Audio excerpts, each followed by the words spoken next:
Assalamualaikum warahmatullahi wabarakatuh. Tugas 3, Studi Komparatif Pendidikan Dasar di berbagai negara. Perkenalkan, nama saya Kristina, NIM 501172411, Prodi Magister Pendidikan Dasar. Berikut tanggapan saya mengenai pertanyaan pada tugas 3 dengan menelaah judul artikel A Scoping Review of Research on School-Based Outdoor Education in the Nordic Countries. 1. Paparkan hal-hal penting yang Anda temukan dalam artikel tersebut. 2. Apakah outdoor education dimaksud pada artikel telah terimplementasi di Indonesia umumnya atau di sekolah Anda pada khususnya? Jelaskan dan berikan contoh. Nah, pada judul artikel, tinjauan cakupan penelitian tentang pendidikan luar ruang berbasis sekolah di negara-negara Nordik. Pada pendahuluan, artikel ini membahas tentang tinjauan cakupan yang bertujuan untuk eksplorasi cakupan pada sifat penelitian yang empiris tentang pendidikan luar ruang berbasis sekolah yang dilakukan di negara-negara Nordik seperti Denmark, Finlandia, Islandia, Norwegia, dan Swedia. Nah, pendidikan luar ruang dibangun atas gagasan bahwa lokasi di mana merupakan aspek penting dalam proses mengajar dan belajar. Menurut Brown and Reis 2006 dan Jordan 2010, di mana tersebut bisa berupa berbagai tempat di luar sekolah seperti halaman sekolah, taman kota, museum, pusat sains, kebun botani, pertanian, kebun sekolah, dan taman alam serta pusat residensial dan landscape alam. Kegiatan pendidikan di lokasi berkaitan dengan istilah-istilah bahasa Inggris seperti Pine Walk, Wild Trip, Excursion, Outdoor Learning and Teaching, dan Learning Outside the Classroom, atau disingkat dengan LOTC. Namun, pendidikan luar ruang bukanlah satu metode spesifik, melainkan mencakup beragam pendekatan dan praktik yang pedagogis. Nah, bergantung pada tujuan dan filosofi pembelajaran di luar kelas. Nah, pada pendahuluan tradisi ini juga beraktivitas di luar kelas terkait dengan Fruit Loop Sleep yang mengandung filosofi berhubungan dengan alam, menurut Ness 1989. Nah, konsep ini masuk dalam kurikulum nasional pendidikan jasmani Norwegia dan Swedia. Nah, Arnetsdes 2006 namun lebih samar dalam kurikulum pendidikan jasmani Denmark dan Finlandia. Kemudian gambaran umum penelitian outdoor education di negara Nordik. Total penelitian yang dianalisis 52 studi negara dominan Denmark, Norwegia, dan Swedia tentang dominan sekolah dasar. Pendekatan yang lebih dominan yaitu kuantitatif dengan data guru dan siswa, terutama perspektif guru, hakikat pendidikan luar ruang, kesejahteraan well-being, pembelajaran kognitif, proses belajar mengajar di kelas dan luar kelas, kemudian sumber belajar digital, yang terakhir pendidikan yang berkelanjutan. Metode yang digunakan dalam penelitian ini adalah menggunakan pendekatan kualitatif, sejalan dengan tujuan kami untuk menyelidiki cakupan dan sifat studi empiris tentang pendidikan luar ruang di negara-negara Nordik, menerapkan strategi tinjauan cakupan untuk pencarian, pemilihan, dan analisis studi. Kemudian strategi pencarian dilakukan melalui dua langkah utama, yaitu menemukan studi yang relevan dengan menyaringnya berdasarkan kriteria inklusi dan eksklusi.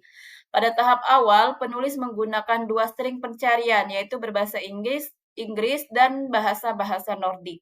Kemudian pencarian yang kedua dilakukan dengan basis data seperti Eric Opitz, Scopus, Google Scholar, Idun, dan DIPA Portal. Hasil analisis deskriptif, dalam artikel ini, analisis deskriptif menunjukkan bahwa sebagian besar penelitian tentang pendidikan luar ruang dilakukan di sekolah dasar dimanfaatkan untuk mendukung pembelajaran berbagai mata pelajaran seperti sains, matematika, bahasa, dan ilmu sosial. Beberapa studi secara khusus meneliti matematika dengan membandingkan hasil siswa yang mengikuti aktivitas luar ruang lebih intensif dan kelompok kontrol. Di Denmark, satu penelitian meninjau pengaruh rutinitas pembelajaran luar ruang terhadap kemampuan membaca siswa. Sementara studi di Norwegia banyak membahas geoscience dan Friluftsliv di sekolah menengah atas. Penelitian kualitatif mendominasi dengan data yang diperoleh melalui wawancara dan observasi, sedangkan penelitian kuantitatif terutama pada proyek besar seperti TESOT serta metode campuran yang digunakan untuk memperdalam pemahaman mengenai dampak pendidikan luar ruang. Hasil analisis konten menghasilkan 7 kategori umum sebagai berikut: perspektif guru, hakikat pendidikan luar ruang, kesejahteraan dan pembelajaran kognitif, proses belajar mengajar, sumber daya digital, dan pendidikan yang berkelanjutan. Meskipun setiap artikel dikategorikan berdasarkan tujuan dan pertanyaan penelitiannya, namun beberapa artikel masih membahas lebih dari satu dari 7 tema tersebut. Misalnya, sebuah studi mungkin mencakup sumber daya digital dan pembelajaran kognitif. Kemudian perspektif guru dalam pendidikan luar ruang. Terdapat 6 perspektif guru, yaitu pengalaman guru umumnya positif. Guru melaporkan bahwa pendidikan luar ruang meningkatkan komunikasi hubungan guru dan siswa dan dinamika kelas secara umum. Kemudian pentingnya dukungan sekolah. Banyak guru menekankan bahwa dukungan dari rekan sejawat dan manajemen sekolah sangat penting untuk keberhasilan implementasi pembelajaran luar ruang. Kemudian yang ketiga, terdapat hambatan yang dihadapi oleh guru, yaitu kekurangan waktu untuk merencanakan dan melaksanakan pembelajaran luar ruang.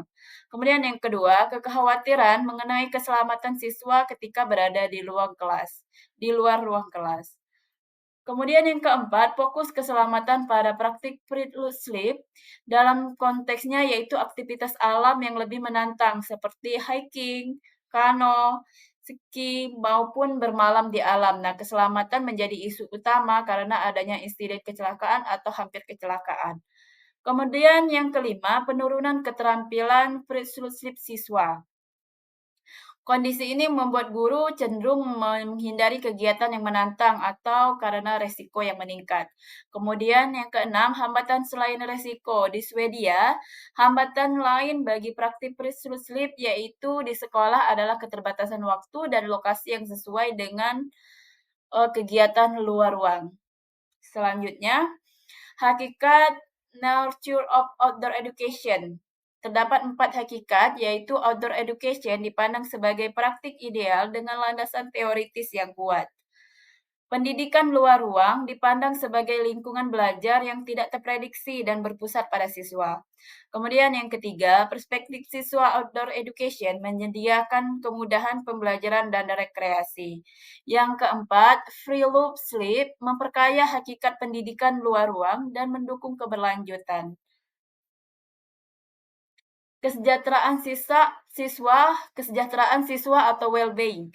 Nah, terdapat 5 di sini, yaitu outdoor education dipandang sebagai lingkungan belajar yang penuh ketidakpastian, tetapi menstimulasi belajar yang otentik. Kemudian yang kedua, meningkatkan aktivitas fisik. Yang ketiga, mendukung kesehatan mental. 4, memperbaiki hubungan sosial siswa. Yang kelima, memberikan pengalaman jangka panjang yang positif terhadap kerjasama dan keterlibatan siswa.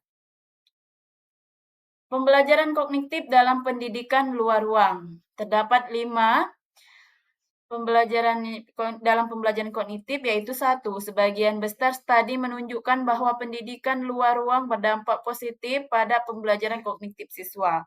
2, hasil positif tidak terjadi pada semua mata pelajaran. Yang ketiga, pembelajaran luar ruang dapat meningkatkan minat dan kesadaran siswa.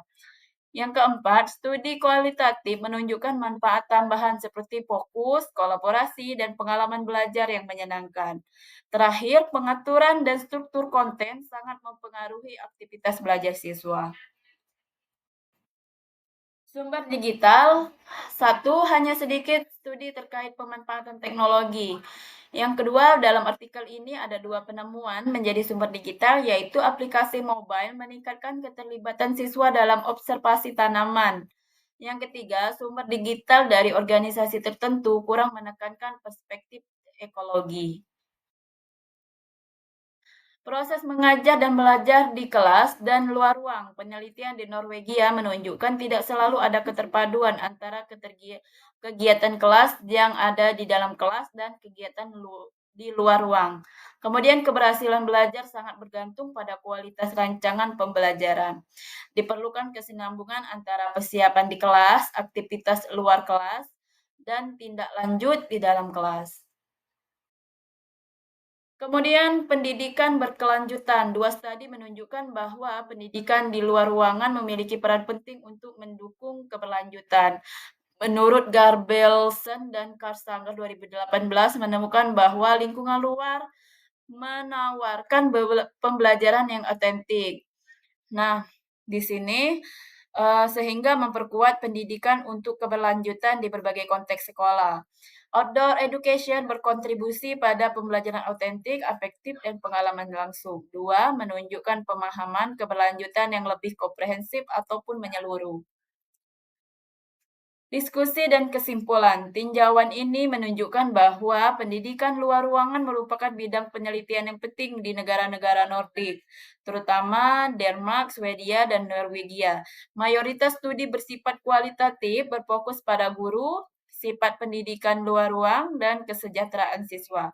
Penelitian yang menunjukkan adanya perbedaan fokus antara jenjang sekolah dasar dan menengah, serta memvariasi hambatan yang dipengaruhi oleh jenis aktivitas luar ruang. Nah, tantangan lain mencakup perancangan tugas pembelajaran sesuai dengan minimnya kajian tentang peran teknologi digital. Kendala potensial yang lain bagi guru-guru Nordik, yaitu khususnya untuk guru sekolah menengah atas, yaitu guru Nordik, terutama sekolah menengah atas menghadapi kendala merancang tugas yang selaras dengan potensi pembelajaran di luar ruang. Kualitas tugas mempengaruhi hasil belajar, namun bukti masih terbatas. Penelitian lanjutan diperlukan untuk menelaah jenis tugas, lintasan pembelajaran, serta integrasi antar persiapan kelas, aktivitas luar ruangan, dan tindak lanjutnya. Kemudian pada jawaban soal nomor 2, outdoor education yang dimaksud pada artikel telah terimplementasi. Nah, di sini outdoor education yang dimaksud adalah scoping review or research school-based outdoor education in the Nordic countries. Pada penelitian ini, implementasi di Indonesia belum seintensif dan seformal di negara-negara Nordik seperti Denmark, Norwegia, atau Swedia. Di Indonesia, pembelajaran di ruang kelas atau di luar kelas seringkali hanya berupa kegiatan tambahan seperti studi lapangan atau field trip, pramuka, outbound, atau kunjungan ke museum kota dan kebun binatang. Kegiatan ini biasanya dilakukan 1-2 kali dalam 1 tahun ajaran, sebagai agenda khusus bukan sebagai praktik reguler yang terintegrasi dengan kurikulum. Untuk semua mata pelajaran seperti konsep EduSchool di Skandinavia. Kemudian beberapa contoh kegiatan outdoor education tadi di Indonesia adalah 1, kegiatan pramuka. Siswa melakukan aktivitas di luar ruang seperti berkemah, hiking, pelatihan kepemimpinan, dan lain-lain. Namun fokusnya lebih pada pembentukan karakter, keterampilan hidup, bukan secara khusus untuk mendukung materi pembelajaran seperti matematika maupun IPA.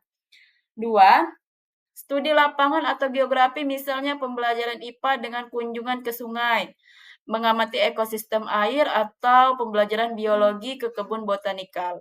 Yang ketiga, kegiatan outbound ataupun team building kadang-kadang dilakukan di sekolah sebagai bagian dari orientasi siswa baru.